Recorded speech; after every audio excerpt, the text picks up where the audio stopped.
Balikan natin ang ating mga karambulista at ang programang Karambola sa DWIZ.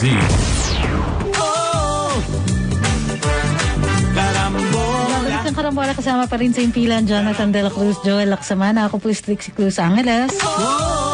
Wala kaming balita kung nasan si Conrad. Alam mo, baka akong nag-missed signals dito. Hindi ba parang may binanggit siya kahapon or something na yung sa Rotary nila may golf tournament? Is that today? I thought it was tomorrow. Tomorrow. Okay. But at the same time, Pero, siya naman, isa pang makalimutin, ito maliwalag yung text niya sa akin, usap tayo bukas. Which is today. Okay. So, So, by the way, Atty. Trixie, yes. I don't know if si Elmer Messina tinatanong, ask mo naman si Atty. Trixie kung may summer program ang UP National Museum on Basic Archaeology. My wife and I would like to take that. Summer programs. May archaeology ka bang background? Ano ba? That's what my MA is. Oh, there you go. Tinatanong niya para makapagkuha daw sila ng course na yun. Let's see tatanungin ko. Sa UP Kasi National Museum. naka-Zoom pa rin kami classes pa rin kami. Although, okay. may mga digs So, nagpanawa, hindi nga ako makasama doon sa next dig which I wanted to do. So, by the way, ito light thing sa news kasi mabibigat yung ating. Ikaw may familiar ka of course sa Titanic.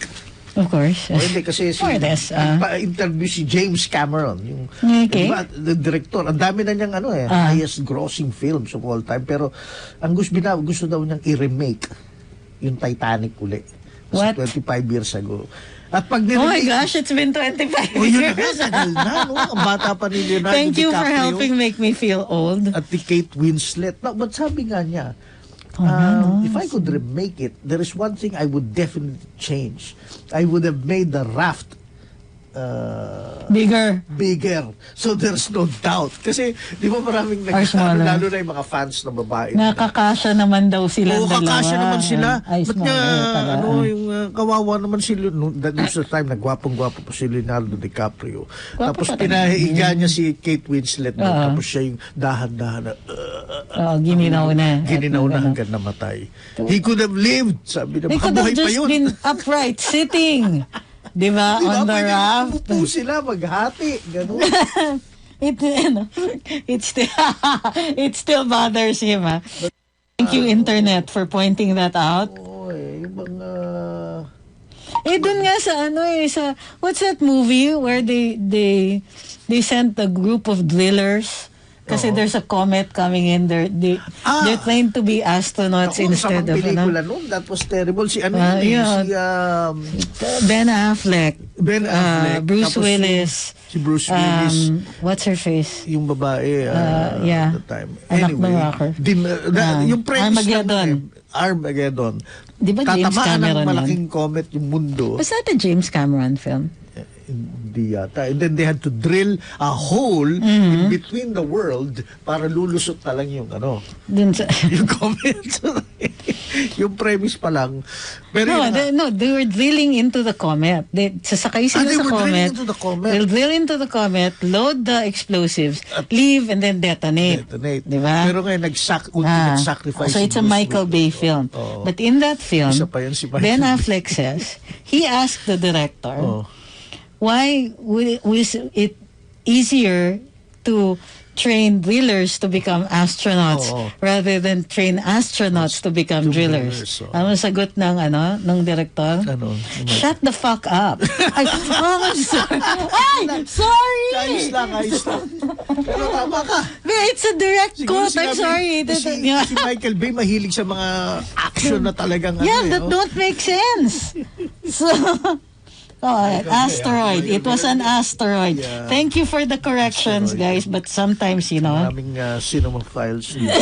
Then pinag-usapan ng anniversary pala nung Titanic. Tapos sabi, in-interview si James Cameron kung i-remake. He could have lived. He could have lived. Gagawin niya mas malaki yung raft para magkasya silang dalawa. So up to now, it bothers him, Up to now, maraming... It's called a plot hole. Yeah. Actually, maraming ganyan ngayon na bumabalik. Pati yung now that we are talking about yung mga yan mga wrecks etc. and everything. with this latest news about yung protest ng mga residents ng Sibuyan, there is now a growing interest in whatever happened to the Musashi. Musashi. Oo. Doon yan eh. There are two Saan yan? Japanese sa Sibuyan Islands. Sibuyan Sea. That's near... That's in Romblon. Romblon, there you go. There is now growing interest kasi di ba ngayon meron din sa Sibuyan, the residents are protesting itong pagmamining doon and then the construction of illegal pier or something like that. So nagkaroon ng another cease and desist order coming from the DNR. So nabalam yung tungkol doon sa pagpapalabas ng mga ore doon. Now there is a growing I'm talking about this because there is now a growing interest after 10 million years of the Musashi. Musashi is one of the two big carriers ng Japan na nayari sa Pilipinas. The other one is Yamato. Okay. Yan yung mga battleships ng Japan na talagang yan ang kanilang panlaban dapat, both of which sunk in Philippine seas. So, the Musashi is, the Musashi, malalim lang kasi yung hindi siya, ito yung one of the hindi greatest, siya for beginners divers. Sea battles talaga. Sea battles. Major. Yes. Battle talaga yan. Leyte Gulf at saka yan. Andyan ba yung Musashi? Nandiyan ba yung Musashi? So, there's interest in developing the area. As a matter of fact, there is a group mayroon in charge ng parang yung veterans of wars ng Japan. One of the pillars, as a matter of fact, he has been the leading proponent of this, is the chairman of the faction in the LDP, in the ruling party of Japan, na yung kanyang tatay survive. Uy, may survivor. Ito si Kishida, ano nila to, tao nila ito, in that particular faction. So they want to put up a memorial park in Sibuyan. Kasi marami daw tumulong din doon. What farm? Park. It's a park. Memorial park. Sea park. Japanese memorial. To commemorate yung heroic battle there. The Japanese are putting it? Yes, Japanese. At the same time, yung mga tumulong na Pinoy. Oo. Kasi maraming nag-survive. Yung nag-survive, nag-swimming, sinagip sila ng mga mangingisda at Kaya sila, malapit sila sa Pinoy, dyan sa area na yan. So both survivors ng kasi Japanese. Laki yan. Malaki. No, marami rin pinag-uusapan before na to develop this as tourism destination. Yes, as a matter of fact. Kasi yung mga ganyan dapat ginagawa. Ang daming, Romblon, yes. It's so undersold. Okay. It has everything. It has heritage sites. It has food. It has a beach resort. It has a bird sanctuary. It has a diving hole. Yung blue hole, yung malalim talaga. Meron siya malapit doon. And then you have the Musashi. Ang dami, maganda yung beach ha. Clear waters, malinis ang hangin, small town charm, unspoiled beauty. The church is a important cultural treasure, and it has twin ancient towers. Well, back to the Spanish colonial period, not one but two watchtowers. O, di ba? Doon sa dalawang and dolphins. When I first went to Romblon, papasok pa lang yung boat into the bay, may sumalubong na dalawang dolphins. It happens to me a lot. May sumalubong kagad na dalawang dolphins.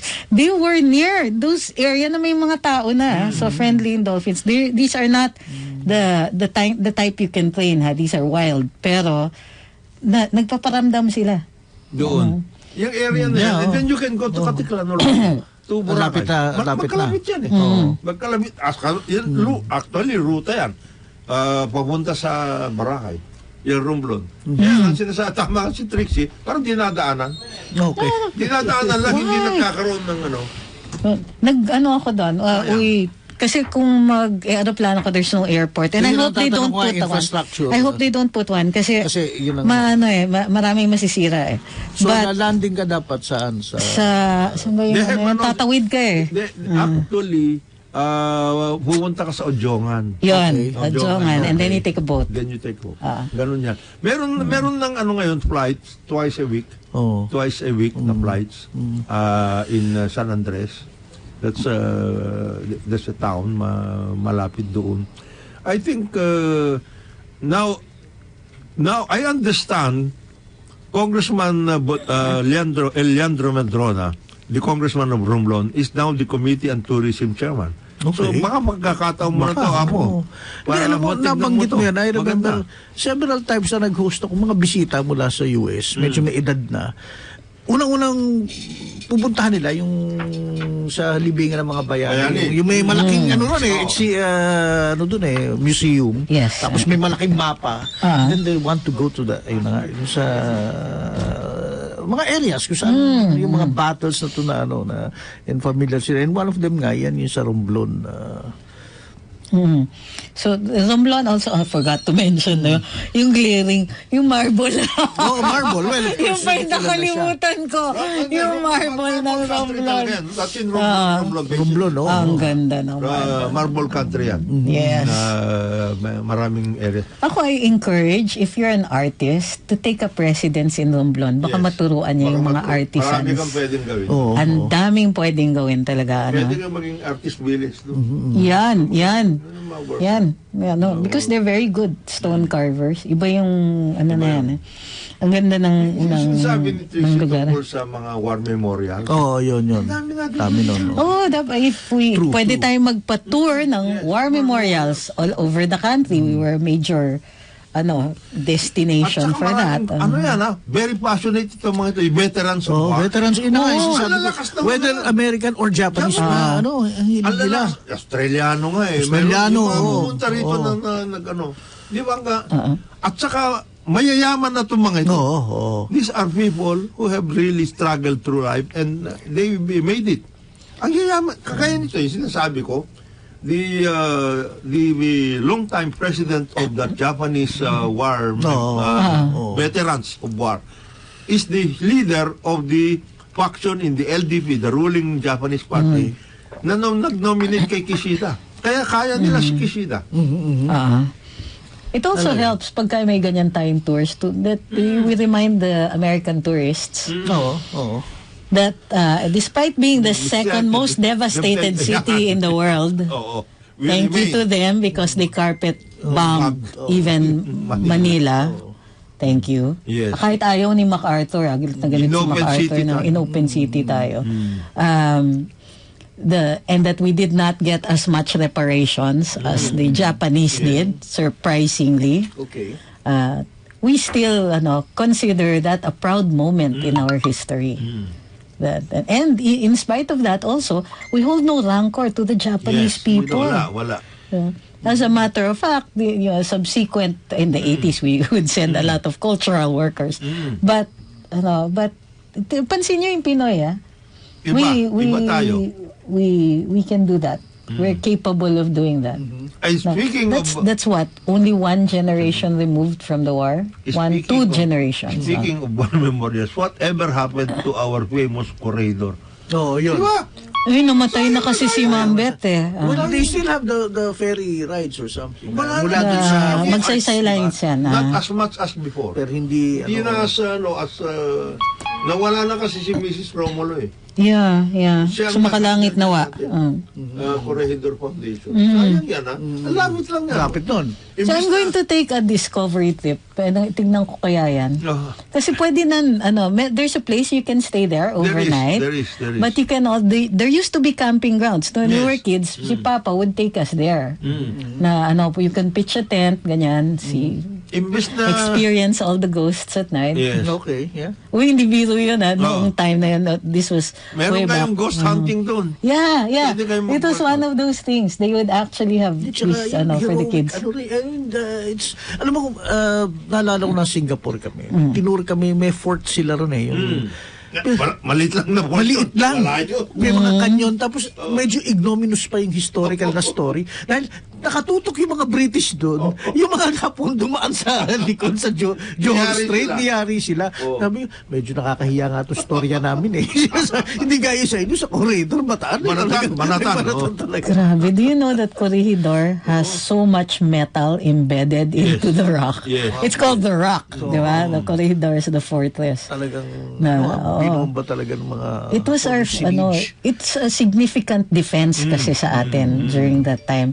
And they had to bomb it out of existence talaga na up to pagka naglalakad ka, yung pointless mag-metal detector, it will go off at every with every step.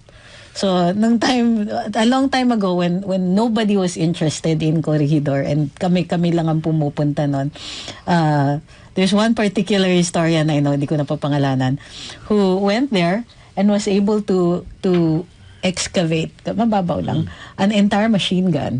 Talaga? pagbubuking ka sa edad mo na natagal na machine gun na. Yeah, because it's the 1940s, diba, Lelix? So, sila. Alam mo itong mga ganito? Yung mga machine gun ang tawag.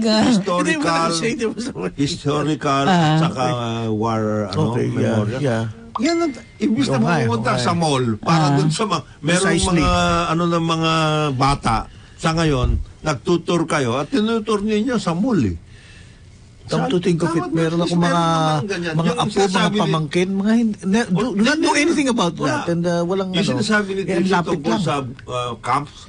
Ano ba naman yung summer camps? Punta kayo dun sa mga we should have ayusin yan ng mga area. Halimbawa, should have stuff like that. Ilocos Sur, ito Corregidor, which is part of Cavite, and then of course Bataan Memorial, Death March, etc., Mount Samat, and everything. We only remember these places during commemorative ceremonies. Yung ganon. Parang mali. Tapos the Rizal House in Calamba na pininturahan na ng green. Mali. And still has not been brought back to its original. Baka I think it will require a donation, significant donation kasi reversal yan eh. Kailangan ayusin nyo. Hindi ganang kadali. Baka pwedeng gawin yan ni Secretary Jerry Acosar. Total, he's a restorer of a lot of, di ba? Baka daling niya sa Bataan. Please don't. Parang awa niya na. Transport niya. Huwag niyo mag-transport doon, boss. Kasi that's a major controversy sa conservation. You don't take these places out of where they were. On-site ang issue ba yun? That's why NCCA does not endorse yung Bataan. Bataan, di ba? Yung Las Casas. Las Casas de Acosar. There is such a thing. Because I've been to Las Casas several times. Si Jerry, kaibigan ko, I've covered about him a couple of times. And there was this guy, sino ba yung naging curator sa museum natin, sa National Museum? Forgot his name. He was endorsing si Ryan? No. I forgot his name. But then he was saying, what do you think about this? Sabi niya, well, a number of these places, like look at that house again. That one, talagang in-invade na ng mga scavengers, ng mga squatters where it was in Tondo or something. Yung mga gold inlay na wala na. Ito, so that's the excuse. Ni Jerry, sabi niya. And he has an army of restorers, by the way. Kasi sometimes he has only been able to harvest siguro 40% of the house. Magagawa niya, they're not conservators. So, hindi eksakto. I mean, yung mga artisans niya, ginawang so parang totoo. I saw you nandun ka na nag-concert. Nakita tayo No, kasi it makes it look acceptable. Nag-concert kayo, nandun kayo sa may ilog. It makes it look acceptable. But it is not. It should not be. Of course. Because for every house that you put there's another place that you have deprived of their heritage. And the ability to see it. So, okay, if it is run down, there's scavengers or squatters in there. What's the difference between you're going to buy it and then transport it somewhere else, but restore it where it is, so that they know where they came from. The people of that area understand their heritage. without the evidence of their heritage, they're anchorless. We have no past. That's why we forget. Because we have no anchors Jerry like wouldn't this. spend for that.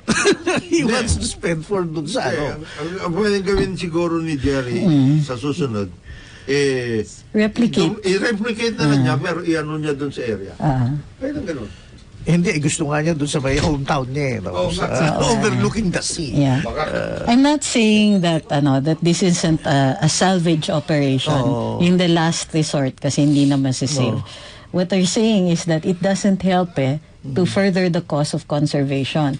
And without conservation, which is, by the way, protected by the Constitution and endorsed by our Constitution, required by our Constitution, then we're not getting anywhere. Kasi magiging stopgap, sige hindi, baklasin na lang natin yan. But in Republic Act 10066, you can only do that if a calamitous situation, so in violation such as the flooding of the Nile. Yun yung calamitous nga yun. Remember yung before the Nile flooded beyond its banks, beyond its usual. So binaklas nila one of the pyramids, if I'm not mistaken, and some of the temples. They moved it away.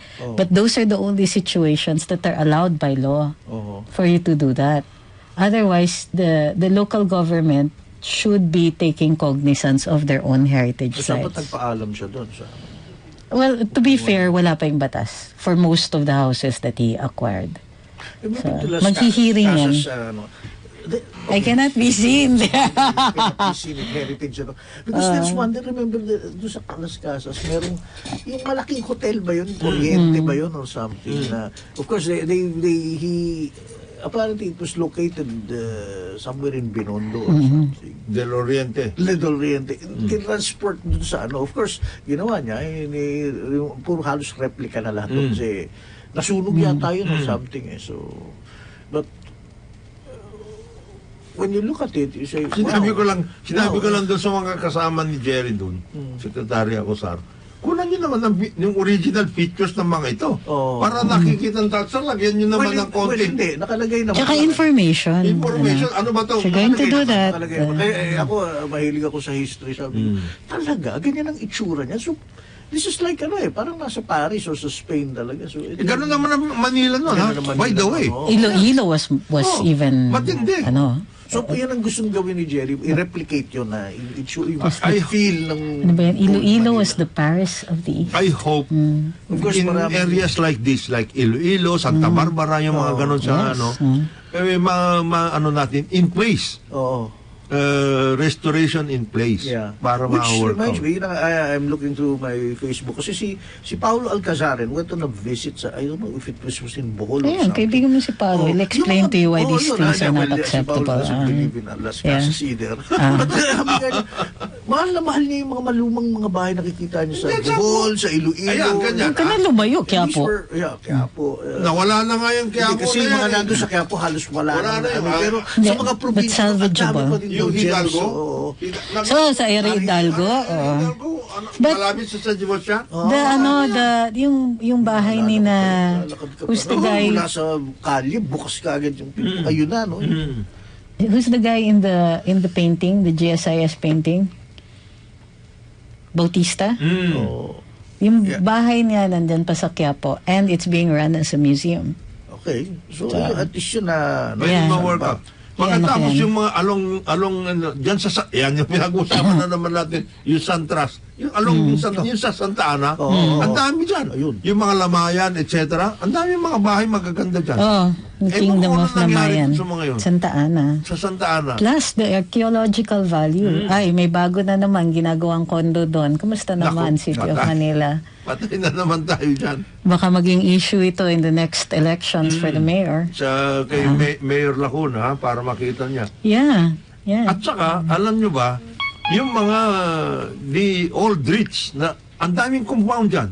Dyan sa Santa Ana, along the river. Ang gaganda ng compounds na yan. Ang lalaki. Meron pa dyan yung Laurel compound eh. So, ngayon, sabi ni Ma'am Yolanda dito sa when she was in high school, kami din po. So, it's not that far off. Okay. History was a subject.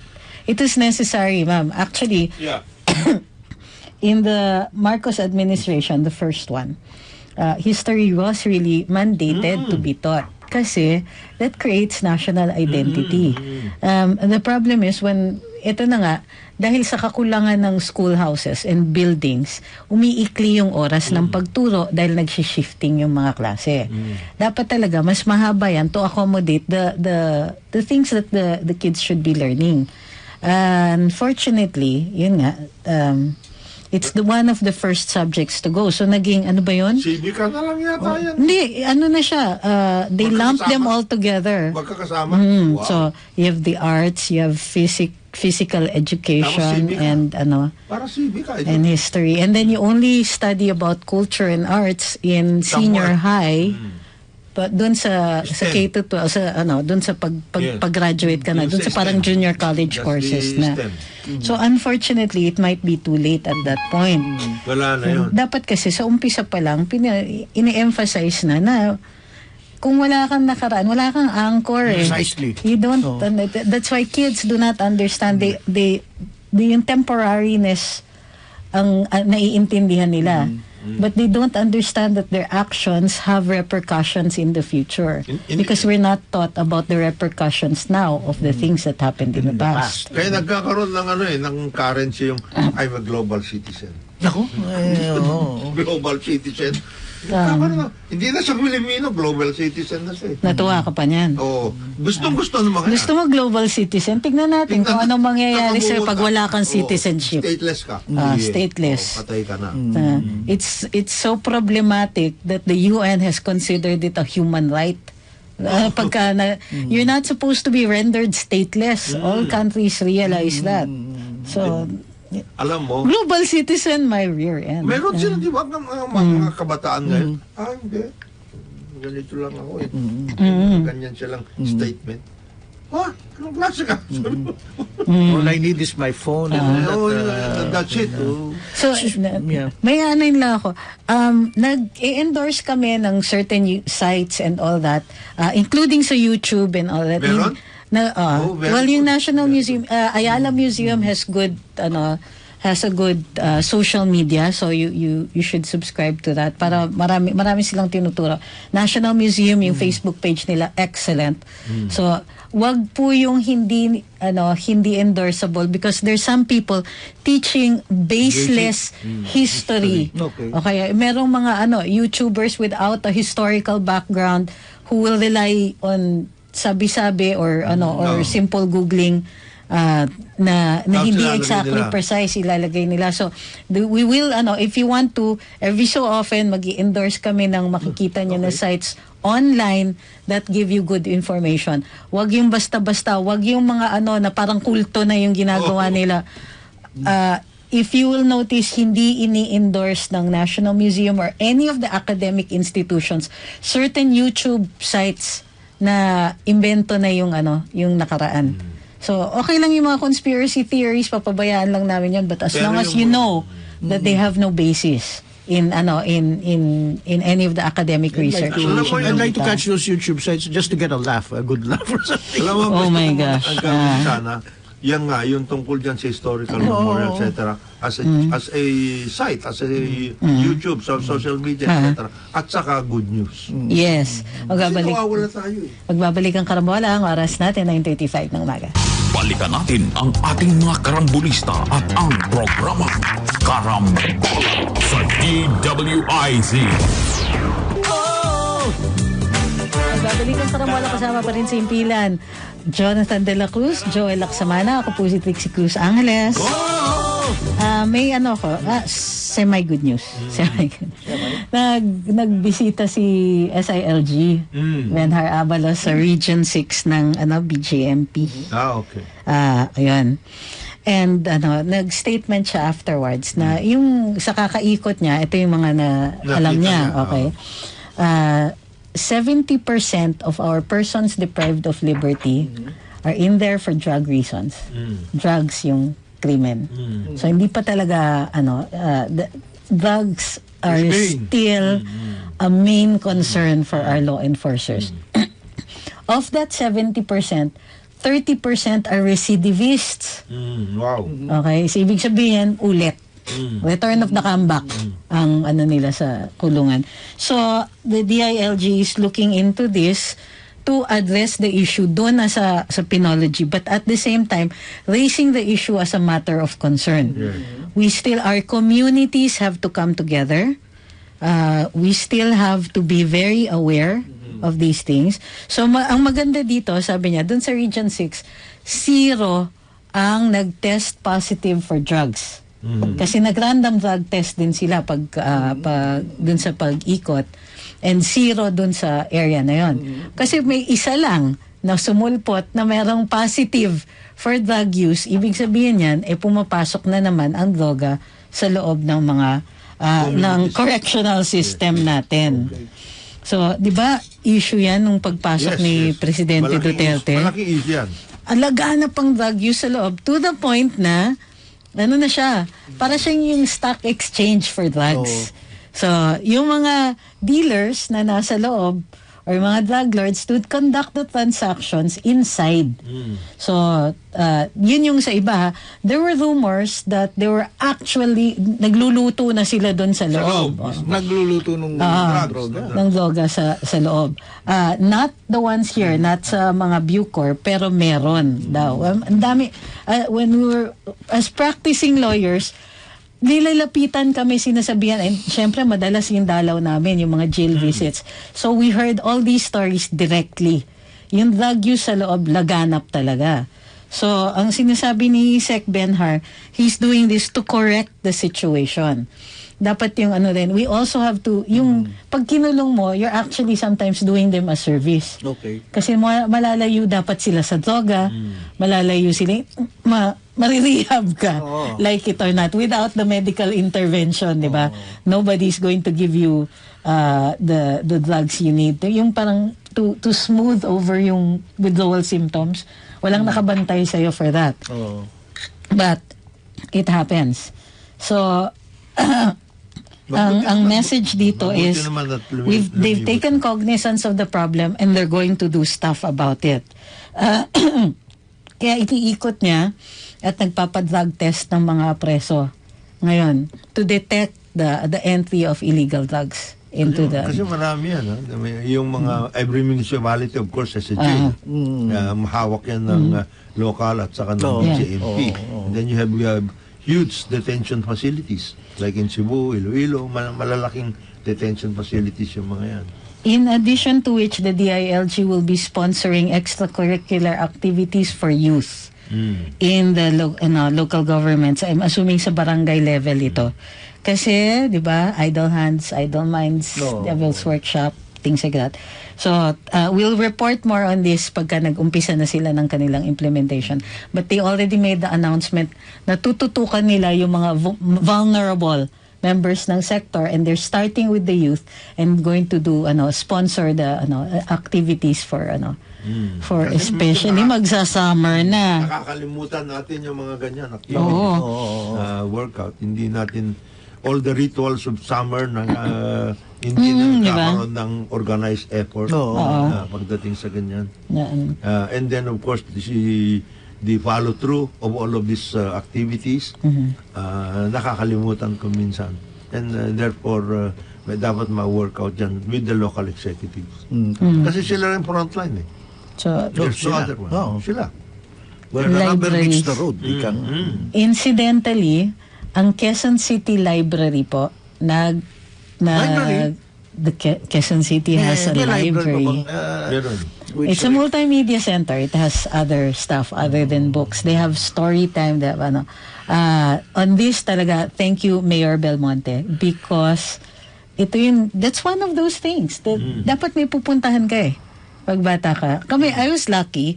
Nung pag summers, dinadala kami sa Army and Navy Club kami. Member yung father ko. And they had a nice library.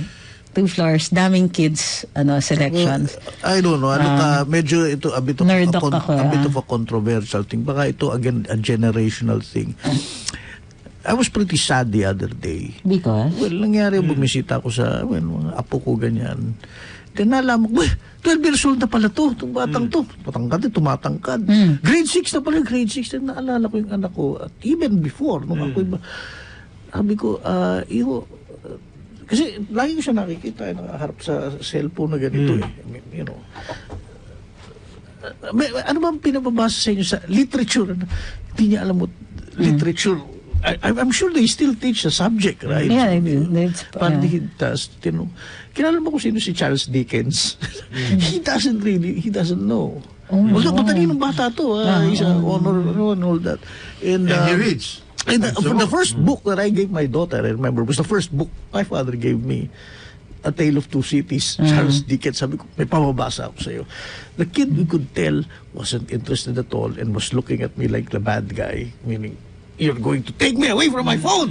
Ganon. So sabi nga lang sa akin ng anak ko, huwag mong biglain, baka ang 12 years old ngayon, hindi pa gaya ng 12 years old natin. Maybe you start by giving them what do you call that? Comics. Electronic gadget pa rin, pero for books. So kailangan iPad, you have to wean them away. It has, wag mo ang bibiglain. Huwag mo bibiglain? Hindi pa sila sana. Hindi, wala. Hindi nila ninyo. Wow. Introduce them to virtual books first. You have to get them used to reading. For me kasi, the medium is irrelevant If they're reading, even if they're reading on their phone, basta they're reading. That hurts your eyes. I have actually a library here. Exactly. Ng mga libro, pero hirap akong basahin. Well, siguro dahil sa edad na ako But there's nothing like the feel of paper and e-book readers. You can start with e-book readers. Para hindi siya sa phone. Kasi yung phone nakaka-distract Magno-notice ang Facebook. Lipat ka na kagad sa Facebook, di ba? Or Twitter or whatever it is they do these days. So parang wala ako doon. So ang e-book reader, yung books lang. So pwede so don't give up. Baka nagkataon lang na the platform ang it might be. It might be. Yung aking apo, 7 years old, mabuti yung mga magulang niya maano rin. Masinop, ma-workout sila. Sabi ko, tignan ninyo na mabuti yan para naman napag-aaralan ng mga So, meron silang ganon. So, there is a time for the games and there is a time for the reading. Meron silang ganon na workout. Away lang sila kasi dalawang don't get me wrong, these kids, and by the way kahit anong panahon, Zoom classes very conscientious at talagang magaling sa klase, but yun na nga siguro iba na ngayon na kailangan nang ayusin ng mabuti yan kasi we can't ignore that gadgets are here. Andyan na yan, tayo din mag-a-adapt tayo. Besides yung argument pa ng younger generations, which I tend to agree sometimes, not always, is that you save the trees. You save the what? Save the trees. Save the trees. Kasi paper pa rin siya And I have several walls of trees. I know, I have so many dead trees in my house. I love collecting trees. And I'm still buying. There you go. Pag dapat sa bookstore, talagang medyo, teka, dito muna ako. Yung ganon. Between the book reader and the books itself, yun na nga problema dyan. I owned one of those Kindles years ago. Yeah. Which is pretty good. I had about 20,000. I had one also. Ako madalas yung biglang aantukin kami bag. Nahulog ko. Pag nahulog mo pala yung parang basag na siya. Tapos una basag siya, pakalat hanggang wala na. Itim na yung screen. Sayang, I love that Kindle. That probably would have opened the door for me to the wild world of technology. So sa libro. Mas marunong yung mga apo natin kaysa sa atin ngayon. Para sa akin nga, kasi nga, ang advice ng psychologists is, in the early years, 1 to 5 years old, wala mo ng gadgets. Kasi umiikli yung attention span So, at the early ages, books talaga. Books muna. Yung Kasi all those flashing lights, they do have an effect on the dopamine in your brain. So, my kids are lucky, wala pa nun. To my kid, nasa sinapupunan pa. Ako tapos din. Yung baby, yung maliliit. Tapos meron pa yung libro na ginaganon yung may tunog. But it's a book. But I suppose, I don't think it's experienced that anymore. I remember meron kong binisita nasa crib yung magulot. They'll toss an iPad in there. Yung bata, tahimik na. Tahimik na. I love the conversation online. Sabi ni Ma'am Christina, and she's right, save the trees but pollute the environment with gadgets. Where do you dump these? Actually, meron na po na nagbabaklas na mga gadgets. They recycle the parts and all that. So meron na pong mga ganon. Dito sa Pilipinas, not so many yet. Hindi pa nila nare-recognize yung need for this. But in Green Hills, for instance, there's a place where you can dump your old batteries because these are very toxic. So pwedeng ganon. But you're right, that's another thing that we should pay attention to. Tama po kayo dyan. There is a DNR facility but it is not optimized. Meron ganyan na together with the UNDP, they put up that kind of facility to retrieve all of these things. And that should be, there should be an effort to duplicate this all over the country para hindi na nasasama dun sa basura na ordinary household basura. Sinasama yung mga gadgets dun Tingnan, pumunta ka dyan sa mga sanitary landfill. Nandun na sila. Instead of having this dump in some other facility meant specifically for these items. Nawawala yun. Pero talking about books and about learning, about a lot of things, I hope the local government units as well as the Department of Education, will promote yung mga camps, summer camps, etc. for kids, etc. Everything. Malaking bagay po yun para sa mga para sa mga kabataan natin. Organized. Huwag natin pabayaan sila na kanya-kanya silang hanap ng kung saan pupunta. Baka mas maganda na i-organize natin. Or give them some choices, di ba? They have families, okay. Work out. Pero, at least there is an organized effort on the part of government agencies to do these things directly into some other activities. In summer. Walang activities mag-summer. Either magwawala yan, kung saan pupunta. Mawawala, magugulo na naman. That's why I like the effort of the Quezon City government. Merong ganyan na mga government. Sana barangay level yung yung mga libraries and multimedia centers natin. Ang tawag ko ngayon hindi na library. Multimedia centers. True.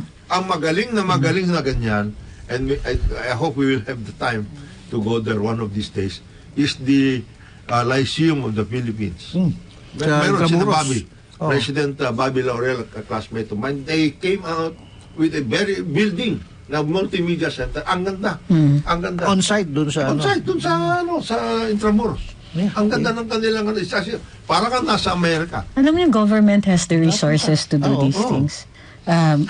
We have a national printing office. Kaya naman talaga. We have ang problema ko is yung National Book Board Kailangan dumadaan sa kanila lahat You can't just print books. So imbudo siya. Why? I don't know. Dapat we have no problems with importing books. Big office? I mean, marami silang nasa UP. It's a very small office. They read so yung mga ganyan, dati ang chairman yan si pinapatid natin sarili natin. Asawa ni Elbren. So I hope they will now but she was rational. Proactive. Can I bring something up? Well, ito medyo wala sa books, but it dovetails kanina sinasabi mo, Trixie, sa war on drugs. So, meron, hindi ko pa napanood on Twitter, there's a video on Twitter ni former President Rodrigo Duterte who said he wants the executive department to issue a strong statement supporting the police in its fight against drugs. In Filipino English daw, mix. Alam mo naman magsalita si dating Pangulo There is a need for a concrete statement, a very strong statement coming from the executive that we will protect you when you do it right and we will crush you if you do it wrong. Parang gano'n. Napanood nyo na ba yun? Hindi pa. Ay, sa SMNI? Yan ba yan? SMNI. So, nagsalita rin naman si Benhal. Yeah. That's why he's doing this. That's why he's that's why ina-address remember, nung nasa Davao si Sec Benhar, nag-usap sila ni former President Duterte. So that's one of the things that they talked about. That's why ito siya, very active ngayon si Sec Benhar. Dun sa about it. So, but we'll need the leadership of the PNP to be responsive as well. Kailangan nakikita din natin, ano bang ginagawa dito? Kasi ang dami nating naririnig, syempre, nagdadaing yung ibang mga opisyalis ng PNP sa atin na, it's so dangerous. Kasi nga, when you pag pinuksa mo, nilabanan mo yung drug lords, maswerte pa kung patay ka. Kasi kakasuhan ka, papahiyain ka, they'll make it look like you're the bad guy and all that. Until there's really no choice. You play or you pay. Oo. So, sa bagay totoo. It's cruel. Ganun talaga. And, ibang mga drug lords. Ibang laban sa droga. All the way up to, pakialaman nila, they will fund your campaigns. So you have narco-politicians there. Na we made big strides. Hindi natapos, syempre, because I doubt if it will ever get done. Pero ang laki ng strides in the last administration. Yun nga lang na all of this was happening, hindi natin alam. Na we would hear the term narco-politician, pero hindi natin, it wasn't real Parang sabi-sabi may mga narco-politicians. And then later on, you find out how many addicts there are in the country. Mapapanood na lang natin ang pelikula ni Eric Mati. Kaya, gano'n. Andiyan na pala sila. In some areas, that's why laganap sa depressed areas, it's a coping mechanism against poverty. Either magbenta ka, yayaman ka. Illegal nga yan, but that's the only job get. Given the fact na a lot of these people meron ng criminal record, etc., they don't get employment elsewhere, but they'll join the drug trade. Yung iba pipilitin to join the drug trade. Two, those who use poverty. Diba? Takes the edge of the...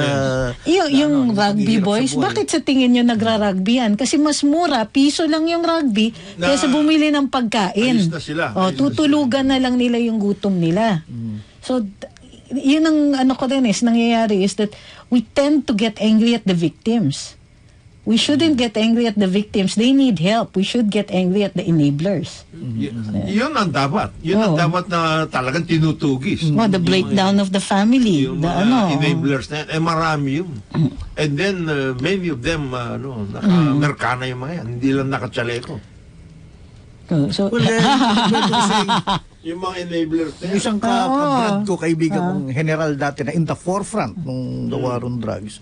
Retired na siya ngayon. At sabi niya, nakakabalik na yung ilan Now, ganito na lang. Basta kilala ko sila, kilala nila ako. Unahan na lang kami. Basta ako, I have my way kung paano hindi mo ko mauunahan. So, but that's the way it is. Sabi actually, yun ang kaya yung minsan, yung sinasabi ni Trixie, kaya yung mga iba na lumaban, yun. Isa siya doon. Kailangan ma-workout masisira karir nila pag pumaano. Still there. Kaya nga itong ginawa na yung courtesy resignation, may sila doon. Ano ba? Lumabang kami. Siguradong kami, iyayariin kami na mga kaya nga ayaw niya. Sabi niya, kung ako yan, kung nandiyan pa ako sa servisyo, hindi ko bibigay yung courtesy resignation. Andiyan na siya. Wala na nga yan dati nung panahon ni President Duterte. Dito na naman. So, thank you kay Sec Benhar kasi at least he's taken cognizance of this situation. Alam niya, naririnig niya. So, thank you for that one. Monitor natin yung progress, pati yung mga activities na pinaplano dun sa DILG. Mabuti magkasama silang dalawa ni Sec Boying. Sec Boying, inunahan siya kagad. Tiniray anak niya. Tiniray anak niya. That was pretty obvious, di ba? Pilayan kagad. Pilayan siya. Yes. Mabuti siya dyan para ma-workout.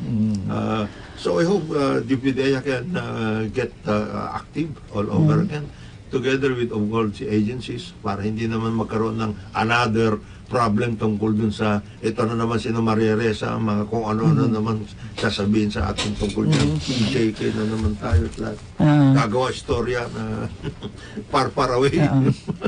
Huwag niyo. Nobel Peace. Nawalan ako ng respeto sa Nobel Peace Prize na. Seryoso, dati inisip ko, wow, Nobel Peace Prize. But on the other hand, Mahatma Gandhi never got it. At saka ano yan, if you take a look at it, yung nangyari, nobody in the Philippine journalism world ever even congratulated her. Nobody. Well, hindi, yung kanyang mga colleagues, Sir Rappler. Sila lang. Pero so, hindi pala considered journalist yun. Grabe kayo. I suppose those in that sector of na ibang paniniwala, probably. As a matter of fact, binanatan siya ng marami. Marami. What kind of contribution did you have? Ano yun ang kanyang issue? So, ito na rin, for parents, back to the books.